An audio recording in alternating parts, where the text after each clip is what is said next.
All right, what's going on, you guys? Brian here. Welcome back to my channel. This is another recap video. This one for NXT TakeOver Portland has just concluded, is now in the books. Um, a an absolute awesome event. A surprise ending to the NXT Championship match between champion Adam Cole and the challenger Tommaso Ciampa. I'll get into that in just a moment. We also saw a huge title change as well as a matchup being confirmed for WrestleMania that a lot of people and a lot of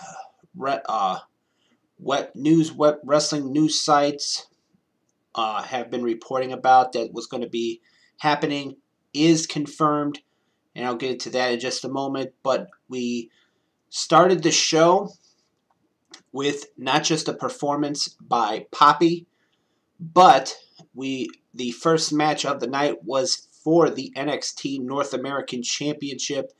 It was Keith Lee defending his championship against Dominik Dijakovic. This one I thought was really good. A really good match between these two. Anytime that these guys wrestle each other, their matches are always good for being two big guys and just literally pounding each other. And they did that tonight as well. They hit each other with everything. Dijakovic hit Keith Lee with a dive from the top rope and hit Keith Lee while he was sitting in one of the announcer chairs on the floor. But in the end, it was Keith Lee surviving all of that to retain his North American Championship over a very game and prepared Dominik Dijakovic. So congratulations to Keith Lee on retaining the NXT North American Championship. And you know what? Hats off to Dominik Dijakovic. He really did a great job in this matchup. He gave it his all, but it was in the end, Keith Lee was the better man. Let's see what else. We had the street fight between Tegan Knox and Dakota Kai. This one I thought was good except for the end. Both, of course, with street fights, you know that there's going to be weapons involved, and in this one there were. It started out of the gate when Dakota Kai attacked Tegan when she was making her entrance.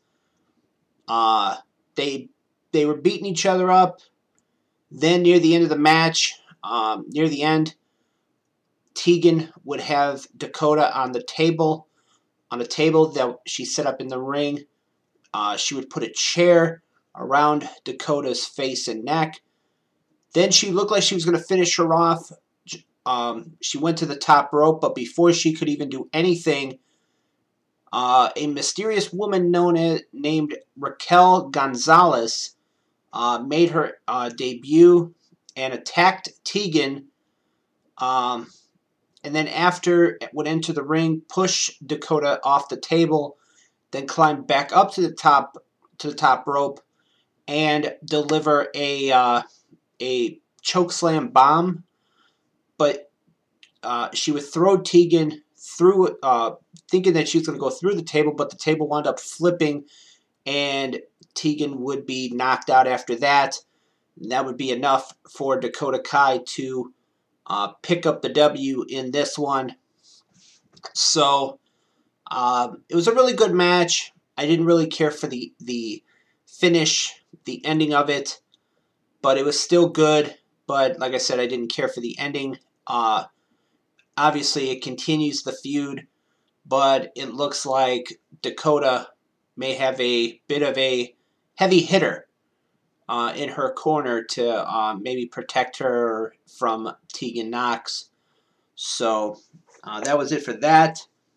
They announced that the next NXT TakeOver NXT UK TakeOver event will happen in April, I believe the 26th, in Dublin, Ireland. So that is huge for the NXT UK brand.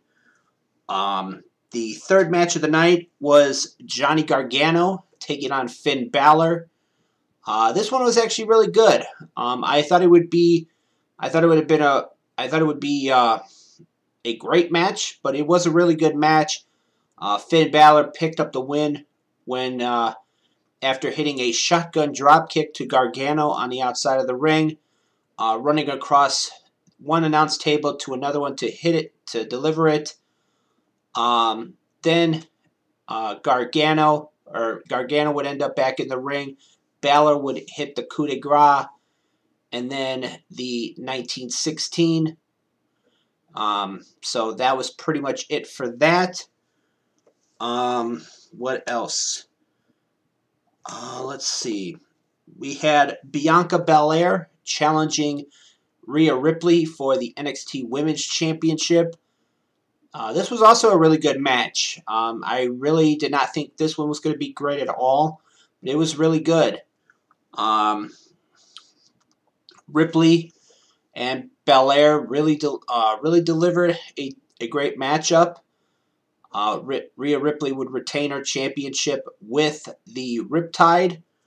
So she is still the NXT Women's Champion, and this was the part where we got the matchup being confirmed for WrestleMania.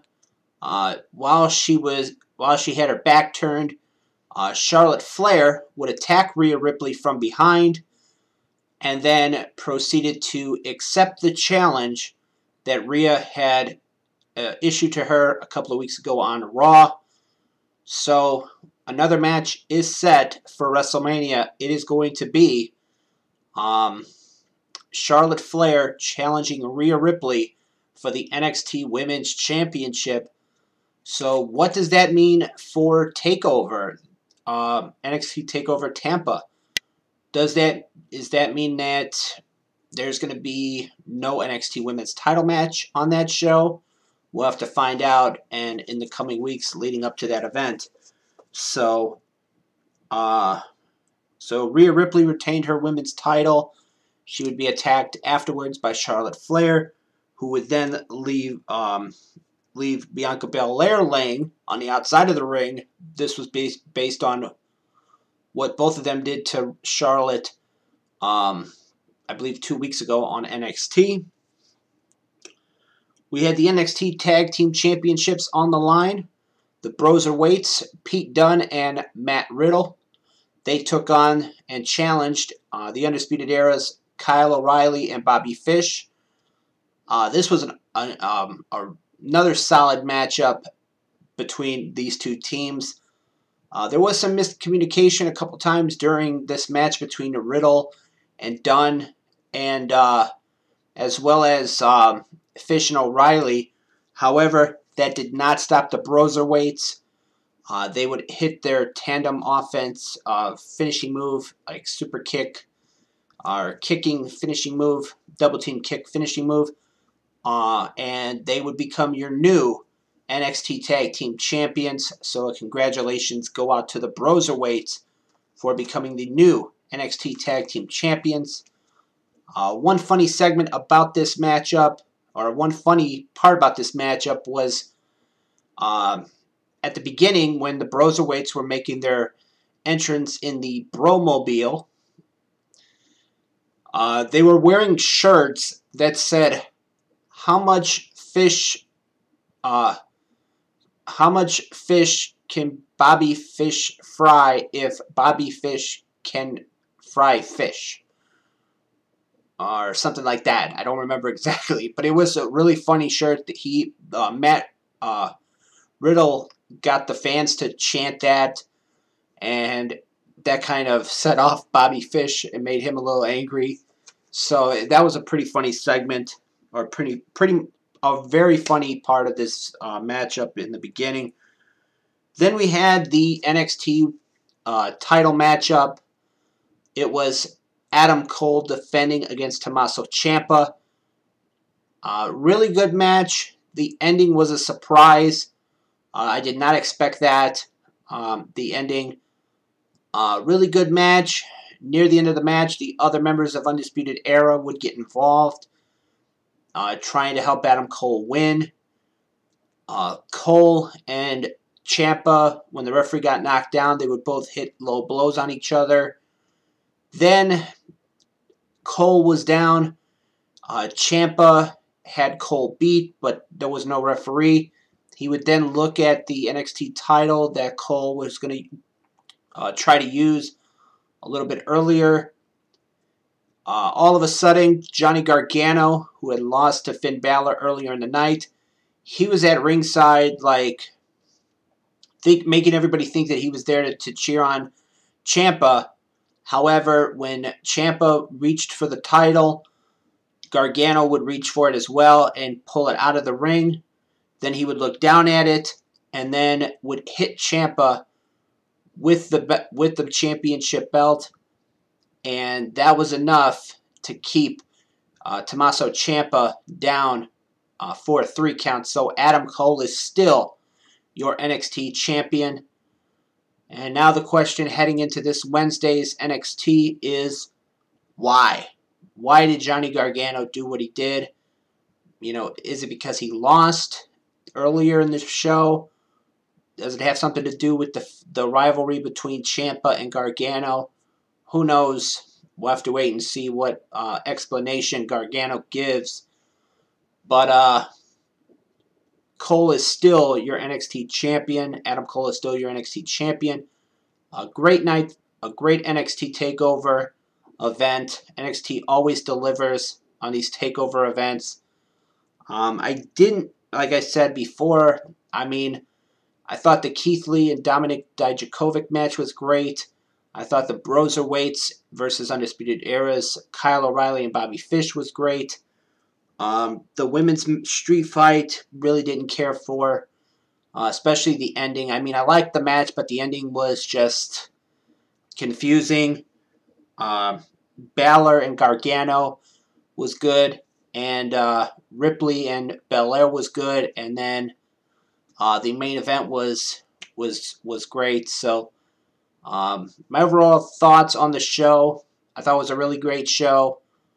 If you guys did not see it, I would recommend checking it out and judging for yourselves. So with that being said, this has been my NXT TakeOver Portland recap. As always, I am Brian, and thank you for watching.